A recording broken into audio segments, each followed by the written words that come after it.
federal level.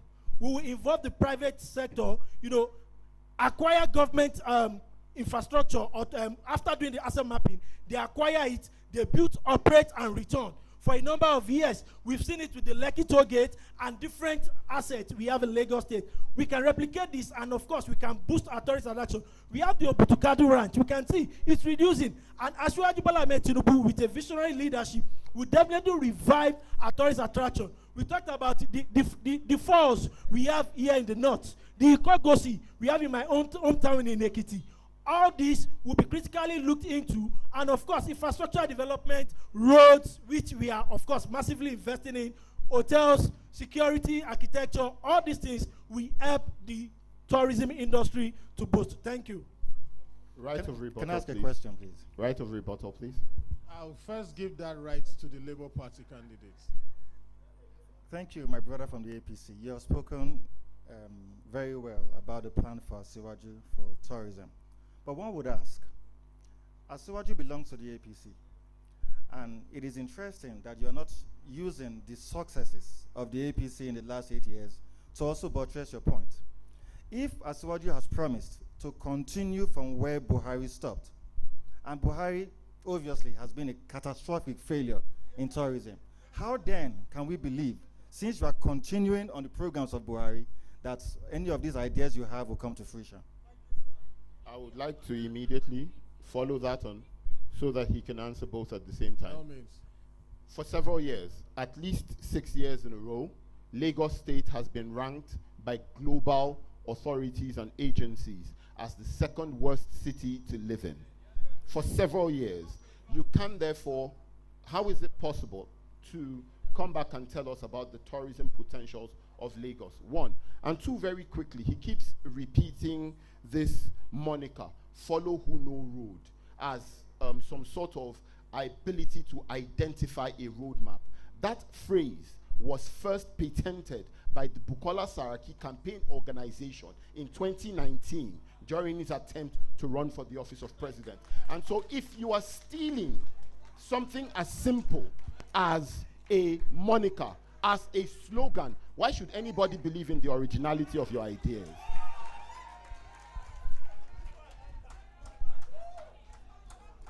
One country, one nation, one people. Thank you very much. Over time, I've noticed my brother from Labour Party, he kept on telling us about the evil in Nigeria, telling us how bad Nigeria is. I am sure you've benefited from the goodies in Nigeria.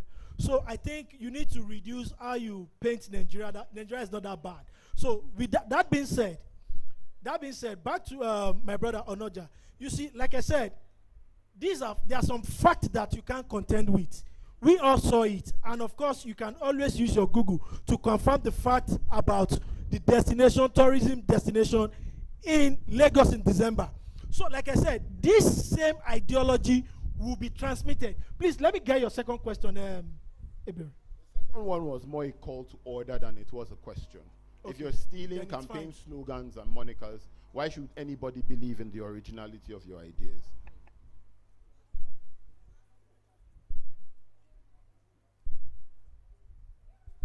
Go on. I don't think he has an answer. Can we proceed, please? Because it wasn't stolen. Because it's a phrase that anybody could use. But you said it was patented. Fine. Correction taken. If it was patented, then of course we'll leave it for His Excellency Bukola Saraki. All right. Of course, agbado is a very good staple food, and you love to have some. Hello. Thank you one very house. The debate is getting more interesting.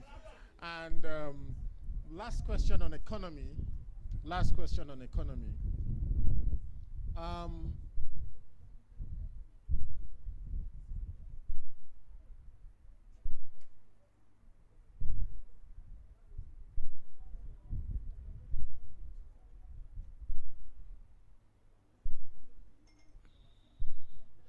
The transportation system has been very, very much been in a deplorable state across the country.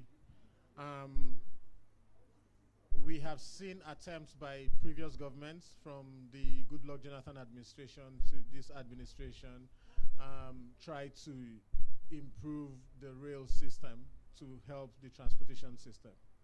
If your candidate is elected, the president of Nigeria on May 29, 2023, what other innovative ideas do you think he will bring to bear, or does he have in his manifesto to help ameliorate the sufferings of Nigerians in terms of transportation system? Well, thank you. Is that for me first? You took it. Yeah, thanks. Transportation is infrastructure related. And obviously, Nigeria is broke. We cannot afford to even sustain ourselves. We are borrowing to pay our debts. And obviously, the country is broke. And so any manifesto that attempts to bamboozle you with figures of what they're going to allocate to infrastructure, the truth is that developing and developed economies do not depend on budgetary allocation majorly to fund infrastructure. So what do we intend to do? Many countries adopt infrastructure tax to private investors who come in to build roads, who come in to build airports, who come in to build seaports, and there's always a plan on them running it. After a few years, you take it back. That is the most sustainable way for any developing country that is broke. Thank God to the pilfering and pillage of state resources as organized under the APC. That is the only way a country can build our infrastructure. Until we can have that done by having private individuals come in to help us build infrastructure, then we can talk about the possibility of having an improved transportation system. And what does it help? We have trailers falling over on the roads and killing people. That has been a sustained and continued news in Lagos.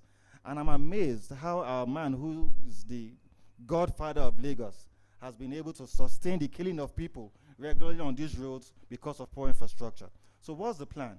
When there's improved infrastructure, when there's improved transportation network, because of improved infrastructure, we can have crude products being transported by rail. We don't need to have these tankers on our roads killing people all the time. We can have Nigerians move from place to place by rail. And I will give it to the Goodluck Jonathan administration, who initiated and continued the rail system in Nigeria. Sadly, he handed over to an inept government that have not been able to do much. But this is it. To improve transportation is to improve infrastructure and get private hands to come in to help build infrastructure, because Nigeria is broke and we cannot afford to build the infrastructure we need from our budgetary allocations alone. Thank you. Thank you very much. Hold on. This will be the 5th time I'll be telling my Labour Party counterpart that please get your facts right before you talk. This present administration has what we call road infrastructure tax credit existing. So don't you see, when you don't know what is existing, you can't know what to build upon. No, excuse me. He's just said road infrastructure taxes. Is it only roads that we're talking about in transportation? What of rail system? What of the aviation? The government has been a catastrophic failure in infrastructure. That is why he's majoring on roads. In fact, where are the roads? The newly built second or third mainland bridge, it wasn't built by budgetary allocations from the federal government. Those were monies that were returned from the Abacha loot that were used to build that bridge. So he cannot bamboozle anybody to tell us that that road was built from budgetary allocation. That is not the truth.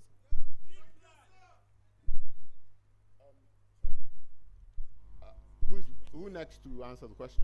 I confused them. No, we're not confused. You didn't confuse them. We just want order. We just want order. Huh? The best way to resolve an infrastructure deficit is to first realize that government cannot fund all its infrastructure needs. You need to get, like I said, get government out of, like I said it the way before, stop that. Get government out of business. PDP and PDP pro-light. Continue. Get government out of business. Get government out of that sort of deployment of resources. What will happen when you do that is that you will set up a situation where the private sector can deploy again its ingenuity, its creativity, its funding to build private sector and its managerial skills to build infrastructure across the country for you. And then you can toll it, you can tax it, you can give all sorts of waivers that ensures that they recoup their investments over a period of time. But what now happens with your infrastructure development plan? You now have to prioritize what are you doing where, when, and how. So for instance, we need to ensure that we have a system where we don't move our produce, we don't move our goods and services, our goods across the country by road, for instance, and that we're placing greater premium on transnational movements or across the country movements, or by rail or by air in some cases. And then you leave all the other sorts of things to the places where where each and everything belongs. But the fundamental point has to be get government out of that space. Redeploy your investment, your resources towards education, towards healthcare and co. Let the private sector build the infrastructure around which the rest of your economy will work. But one of the most important things about doing that is that where there is private sector deployment of capital to build infrastructure, you immediately have jobs. So in doing that, you do two things. You solve two problems in one. You create jobs while creating the infrastructure that you need. Labour Party seems to agree with you in almost all your ideas. Is it because he was your running mate in the last election? And so no, it's because you allow me speak first. So he listens to what I say and he adds to it. APC, Onoja, turn off your mic, please. Maybe it's interfering. Can you?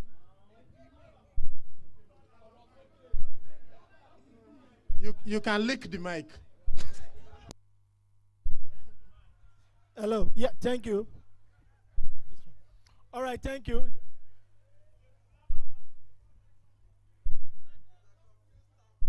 You are supposed to be an unbiased umpire. I beg, please. This is the third time this evening. But, of course, like I said, you brought us home, and, of course, we know how to do it at the backyard of people. So thank you very much. It's so simple. And I would want to say again, private sector participation in infrastructural development. I think the three of us, we agree so much on this. And we have seen it in Lagos State. It can be replicated. I won't say more than that on that. So now there's also something. I'll mention two important things as regards infrastructural development, as regards transportation, that this present administration has been doing. President Muhammadu Buhari said in Imo, the last time, not this yesterday when he went there, he said those who have been employed to talk about the successes of this administration don't do enough. Now, I'm sure when you're traveling, even when you're going to airports, you will see what they call the Sukuk bond, right? That's an idea. It is an interest-free loan. That is Islamization of Nigerian roads for a Christian and Muslim to use. I think we should clap for President Muhammadu Buhari on that. And also, we have what we call the High Density Development Initiative of President Muhammadu Buhari. This is specifically for transport and road infrastructural development happening in the 6 geopolitical zones. So these are, when Asiwaju Bola Ahmed Tinubu says he will build on some of the successes of this present administration, these are genuine initiatives that are ongoing, that he will definitely build upon. And I'm sure with that, we will have good infrastructure, transport infrastructure in the country. Thank you. Right of rebuttal, please. By all means. There's immediately very apparent a completely different approach that the PDP proposes with what the APC representative is speaking about. The problem with the APC representative's approach is that it burdens the government with debt. And if you don't have revenue that can pay off that debt, what the APC has done is that it has put upon our children and their children after them a debt to pay from non-revenue generating sources. Our approach is different. Give the private sector the ability to build the infrastructure so that the government is not burdened by debt. 1. 2, what that means is also that because the government is taking that debt, their approach, when the government takes that debt, it crowds out the private sector. So the private sector cannot access capital for business and for employment generation, for wealth creation. This approach, our approach is different. Because you are not taking any debt, you are not crowding out the private sector. The private sector can therefore... Thank you very much. Thank you very much. So, we, m-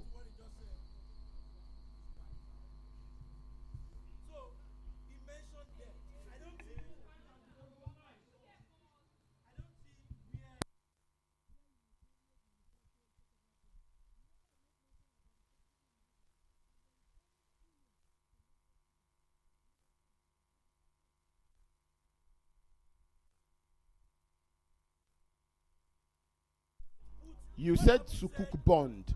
The Sukuk bond, in case you don't know what. No, oh. You said Sukuk bond. Hold on, hold on. Okay. You are not the moderator. Like I said, moderator, you have to be in charge. Okay. So don't put what I haven't said in my mouth. I gave you a background, and I always tell you that you need to understand. And I love what you said in your opening statement, Onoja. You made mention about we need to understand where we were, where we are, and where we are going. So, because if you don't have understanding of the first two stages, you can't take us to a new place. That's why I had to tell you that there are some infrastructure, both tax credits, and of course, there's another one, NNPC, Dangote, that what they had to do is they construct roads with the Minister of Works. They are not the one that contract it out. The only thing is just that they make the funding available. These are some of the tax holidays and some of the initiative of this government. So I'm not talking about loan. Asiwaju Bola Ahmed Tinubu knows how to generate funds. For someone who generated funds for Eko Atlantic City, for Fort Mainland Bridge, for Lekki Toll Gate, of course, he will do it across Nigeria. It's as simple as that. Thank you. A person, while we're waiting for you to get your mic,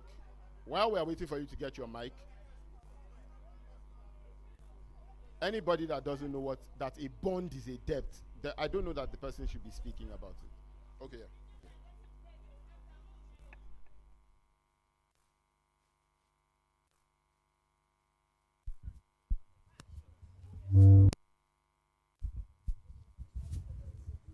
on a monthly basis in Nigeria, at least 100 people are killed in an unjust manner, whether as a result of insecurity or extrajudicial killings or poor infrastructure in Nigeria.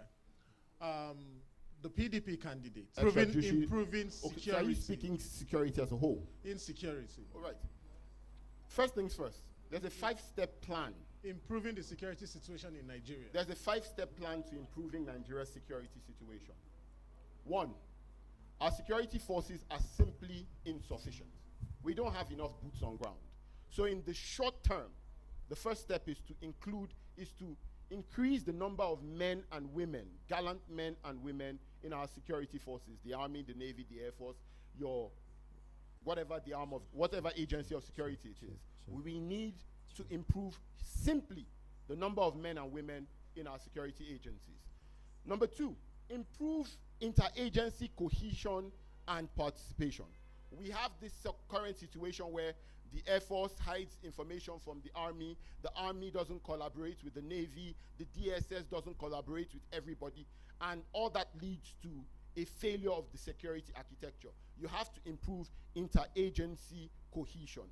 Number 3, you have to combat the free flow of light arms and assault weapons across the West African sub-region passing through Nigeria. This means that you have to reach out to your allies and your partners across the continent, across the world, and across the sub-region to establish your regional superiority and stop that free flow of light arms and assault weapons. Number 4, you have to get better outcomes for your funding. The Nigerian security budget has increased from 983 billion in 2015 to 2.9 trillion. Your time is up. Labour Party. Thank you. Wherever insecurity has been tackled and poverty is gargantuan or resplendent, you're wasting your time. The first and the most sustainable way to fight insecurity is by fighting poverty. Nigerians are hungry. The people are dejected. So the very first way we intend to tackle insecurity is by getting young people productive.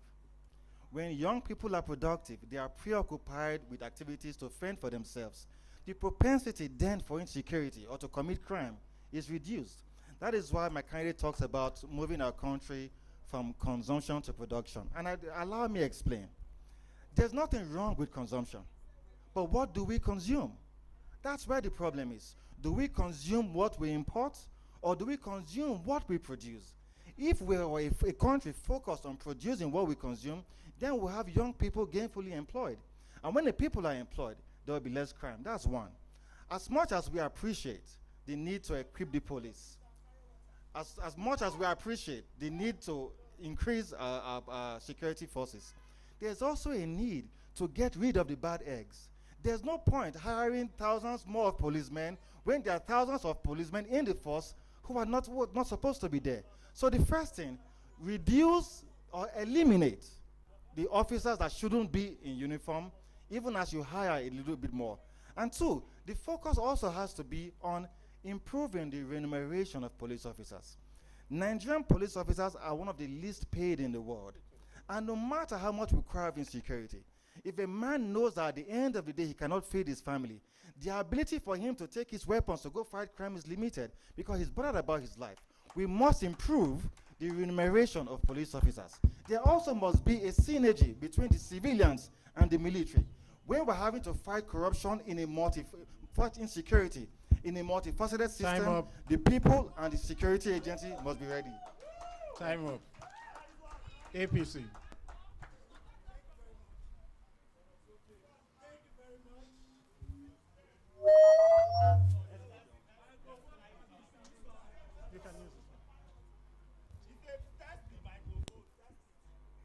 All right, thank you very much. First of all, the use of technology. The use of technology is so important in securing Nigeria. And of course, I remember Dr. Beta Edu, in one of the conversations on security with Asiwaju, he said something. He said one of the things Asiwaju said he would do is to what? That technology will smoke all these criminals out. Number two is information sharing. Information sharing among ECOWAS nations. It's also very Allow important. him speak. Don't hello. Of course, also what is also going to do is, he will, with the help of the National Assembly, he will rejig the criminal justice system. You know, when you commit crime, and you know that sometimes this crime might take years, even when you're caught, you can negotiate your way out of it. All this crime kept on coming up. And of course, most importantly, we will recruit, just like he said. And of course, our military will eat what we produce in Nigeria. Thank you. Right of rebuttal, please. Right of rebuttal, please. We don't have time for that, for right of rebuttal. However, a follow-up question, basically, to all the candidates. One of the major problems of insecurity is as a result of the injustices that happen across the country. For example, Boko Haram, the history of Boko Haram was as a result of extrajudicial killings. A lot of people have been angry about certain human rights violations that have been perpetrated against them. And this also leads to a level of insecurity in the country. My question then will be, what is your plan for human rights, ensuring human rights are obeyed if your candidate wins? I would like to take that question first. My candidate, the candidate of the People's Democratic Party, Alhaji Atiku Abubakar, has always been a firm believer in the rule of law, which is the reason why, while suffering persecution as Vice President of the Federal Republic of Nigeria, he participated, he went to the courts, to the judicial system, all the way up to the Supreme Court, and fought in landmark cases that defined our jurisprudence in this country. And so the first thing that we propose to do is reform of the judiciary to ensure a speedy dispensation of cases. Also, we intend to uphold the provisions of the Anti-Torture Act that was passed in 2018 by a PDP-led National Assembly that defines what torture is, that prohibits that torture, and then provides punishment for that torture to ensure that our people are safe and then do not suffer in the hands of the very security agencies that are meant to protect them. And finally, we need to do an audit of our security agencies. There are far too many people who do not belong in our security agencies who openly display cult signs and gang-like activity that we have to audit and remove from our security agencies. We also have to do a reform of our policing to ensure that we have much better rules of engagement from the policing agencies, our security agencies as a whole. And finally, a hungry policeman with a gun is a dangerous policeman with a gun. We have to better apply the resources at our disposal to cater to policemen, security men, and their families to ensure that they are better able to give their best to the job. Labour Party. Thank you. The reason why there's been widespread insecurity in all parts of the country is the failure of leadership. And that falls squarely on President Buhari. When he became president, initially he told us that he was for everybody and he was for nobody. Then shortly after that, he told us that he would not respond to those who gave him few votes compared to those who gave him a lot of votes. Those statements were the catalysts of the insecurities that we've seen, especially in the Southeast. The people felt excluded. The people in the Southwest felt excluded. Those in the South felt excluded. The only people who have felt included in the Buhari government are those from his ethnic region. And sadly, insecurity has become very resplendent in the Northwest, the Northeast, and the North Central. So much so that for the first time in the history of Nigeria, we had the presidential convoy being stoned when he went to his hometown. Those are reflections of the words you've spoken to the people. Those are reflections of the mindset you have given to the people. A leader must understand that your words matter. When you are leading a multi-ethnic and a multi-religious country, the words you say to the people play a major role. What do we intend to do? While there's so much to say on his manifesto about injustice and insecurity, Peter Obi is going to bring fair leadership where everybody feels included. The Hausa man will feel loved. The Igbo man will feel loved. The Yoruba man will feel loved. And that is why whenever people insult him and you ask Peter Obi, this man has said this against you, he responds in love. He will tell you, that's my senior brother. I'm not going to say anything about him. That is leadership. That is what Nigeria needs to solve insecurity. While we're talking about buying guns and buying drones and all of that, a leader, first of all, must be able to put the people together. Thank you. Sorry, a follow-up question to that. During the NSAS protest, and after the NSAS protest, there was a judicial inquiry that was set up by the state's government, and it was meant to inquire about things that have happened, extrajudicial killings and the rest of that, violations of human rights. And your candidate was invited to give account of his stewardship as a governor of Anambra State. Instead, he went to court to get an injunction preventing him from appearing before this panel. Based on his antecedents and the verification that we have done, do you think these are values or traits or character of someone who is willing to present himself to public scrutiny and respect human rights and accountability? It is obvious. It is critical, clear to the blind and audible to the deaf that Peter Obi has always submitted himself to interrogation by the people. On what premise was he invited to give a report at the inquiry? On what premise? If he felt he didn't need to be, what was the synergy or symbiosis between Peter Obi and the NSAS protest? On what premise was he invited? Peter Obi has shown and demonstrated, even as governor, to be a man of peace. Are we surprised that the IG of police, while he was governor, back-to-back rewarded him and praised him for fighting insecurity in his state? Are we surprised? Can you shut up and allow me explain? Thank you. Are we surprised? One house, please. One house, Are we please. surprised that even in education, Peter Obi has been celebrated? Even in healthcare. Hello, one he was house, celebrated. please. So Peter Obi's leadership credentials cannot be interrogated poorly, even by a madman. So we cannot agree, by any stretch of imagination, that Peter Obi has hidden from interrogation, he has hidden from answering questions by the public, and I want to get more information in line with what you just said, I would because quickly I'm like not to sure provide that that information. Peter Obi at any point Labour Party. refused to Your submit time- himself your before the time is people. up. I would like to answer his question. Please. When the Anambra State government set up the NSAS panel, it invited submissions and petitions from people across Anambra State who had suffered any sort of human rights violations in the hands of the Special Anti-Robbery Squad, SARS.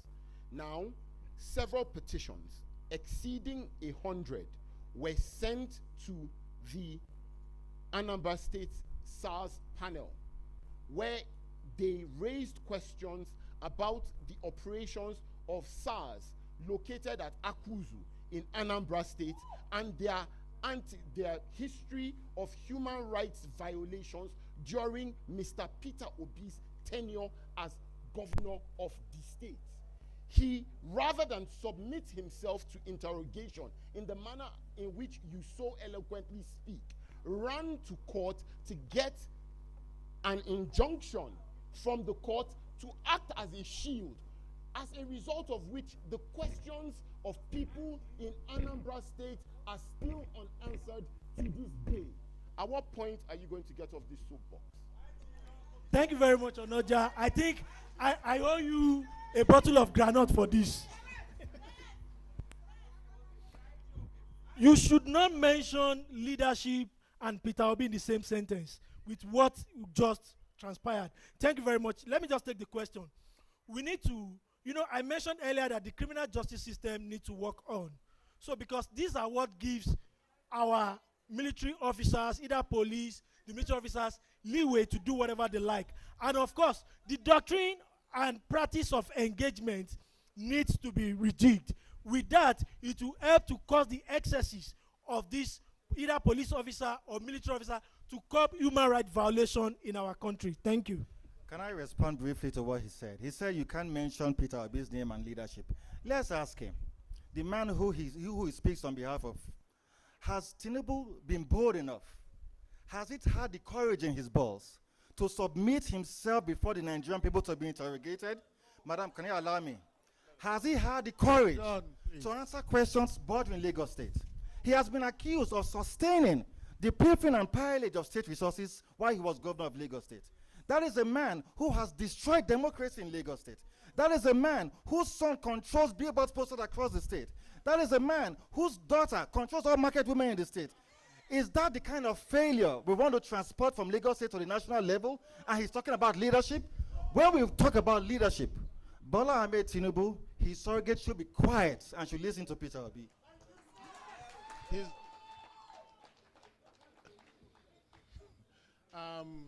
At this point, I would like to throw questions to the audience, and I just need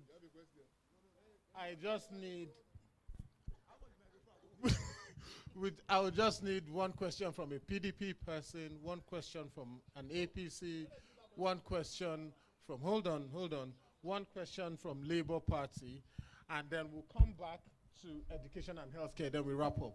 Then the people behind, who are our people? Independent observers. Our independent observers. We are going to give you, if I say, we're going to give you just one question. Just one question. Is there anyone there with a question? Anyone here? No, not in the audience. Independent observers over defense. Anybody with a question? No. So we're going to give you one question, and we'll give you the privilege of being the first to ask that question. All right, your name and your question. Okay, my name is Nigerians are Ali good people. Olaito. You won't run away with the I'm from microphone. International Award for Young People in Nigeria. Actually, my question is this. Why do we only have three of them here? Labour Party, PDP, and APC. We have many parties outside there, but they are not here. Please, why? Okay, I'll speak for I'll speak for the moderator. This is just the first in a series. We have just 10 days, and we're thinking of, breaking it down. If we bring all of them here, this place will not contain us. So we decided to just break it into bits.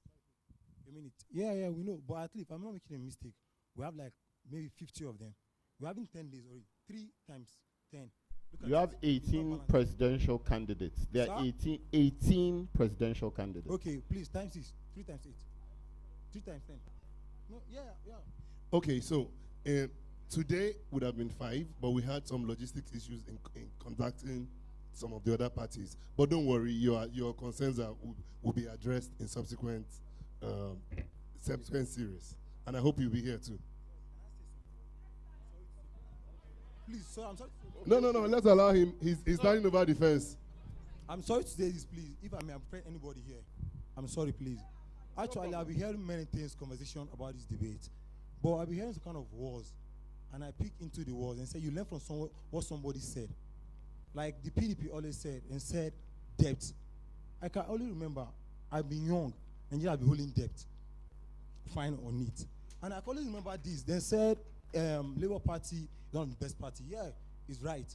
But we should always remember this. It's not the person that can speak or that can say the loud thing, has the mindset. But your mind should be in you. You can say anything you like outside, but who your character is inside. Yes. We have many musicians playing their roles outside as a musician, social life, but inside them, you can't know who they are. Please, let's have notice of this. It's not about we having these 3 people. If I were asked to vote, I would never vote these 3 people. So I would like, please, please, adjust to in these things we're saying. Everybody that can, as for me, I don't know for someone else. Thank you very much. Please, can we give him a round of applause, please? His interest is being beautiful. This is why, this is actually one of the very, very unique reasons of asking them or calling them independent, because like you said, he's not a supporter of any of these 3 candidates, and that's why he's on the fence. Next time, come in. So, all right, questions on the floor? So questions, PDP. Okay, we'll take you cross. Zach Ross. Hello, everyone. Okay, so this is going to Labour Party, right? So, I want to ask you a question. Why is Peter Obi a bit selfish? Do you know why? Because for you to win an election, you have to have members representing you in your senatorial district, in your local government chairman, in your House of Assembly, in your House of Representatives, and all your wards. But I was in Ekiti, and I realized that in all these rural areas, you don't even hear of his name. You don't see a poster, you don't see anything.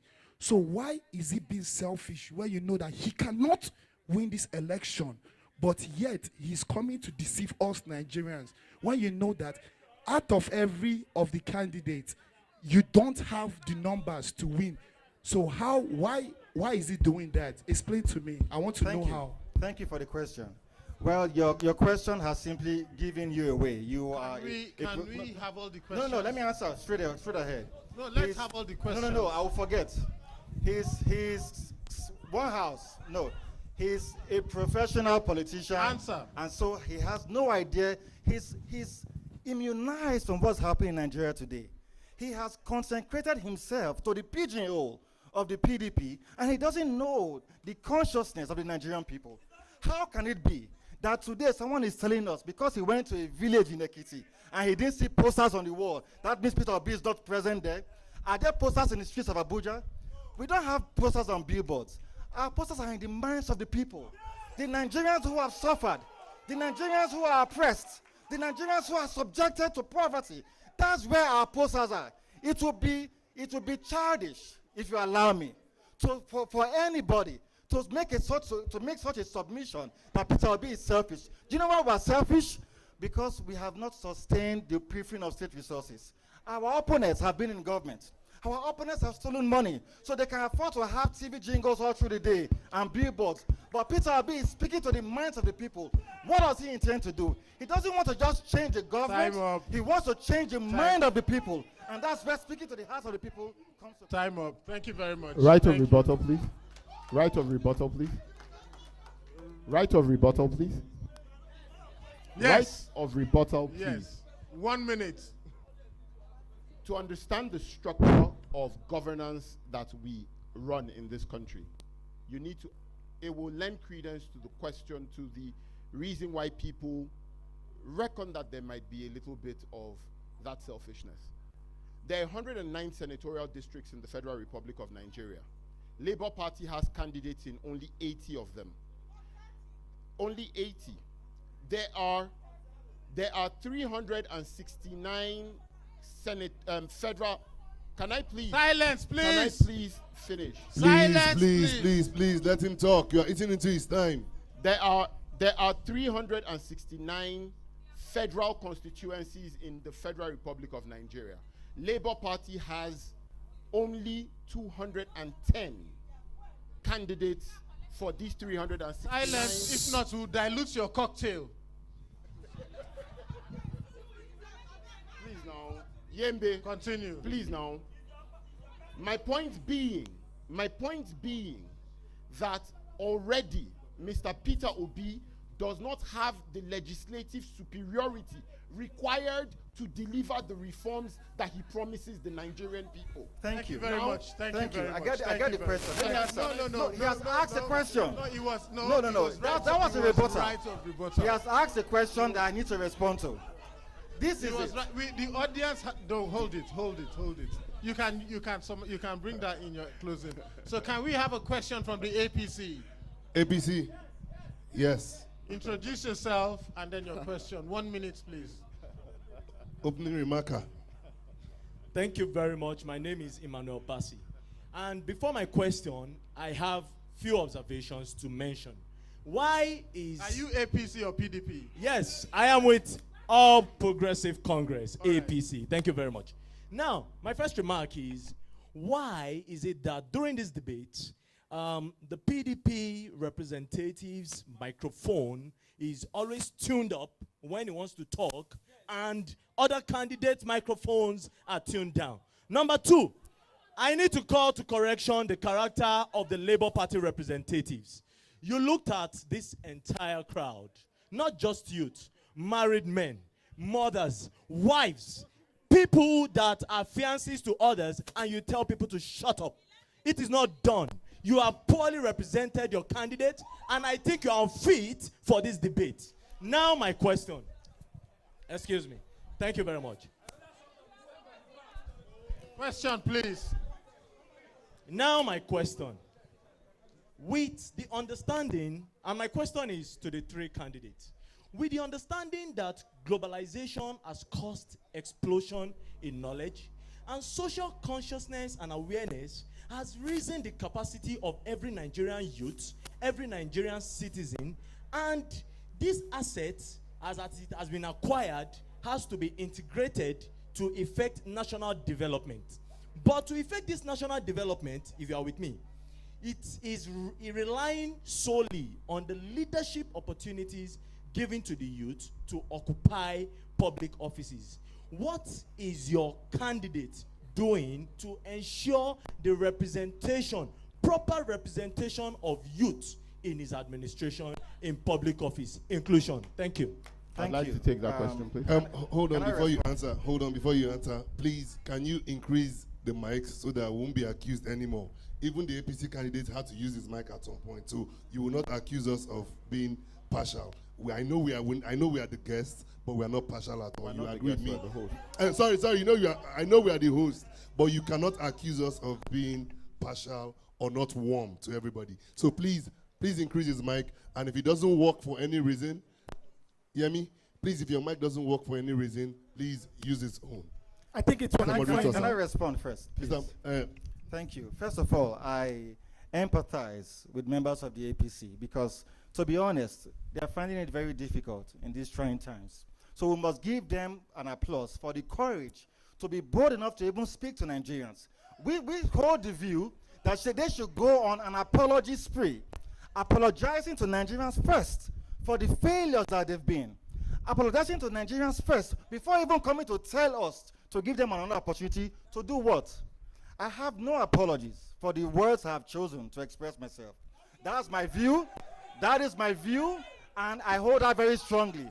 While I'm speaking, I owe you zero apology. And that is my stance, and I do not intend to change my mind. Hello, one house, please. Hello, one house, please. One house, please. One house, please. One house. One house, please. In conclusion, if he needs an apology so much, he can go to a town hall that is different from Blue, and Bolabai. Thank you. Hello, hello, hello, hello, hello, hello, hello.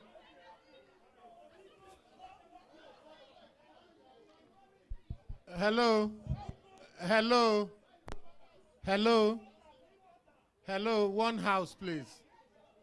One house, please.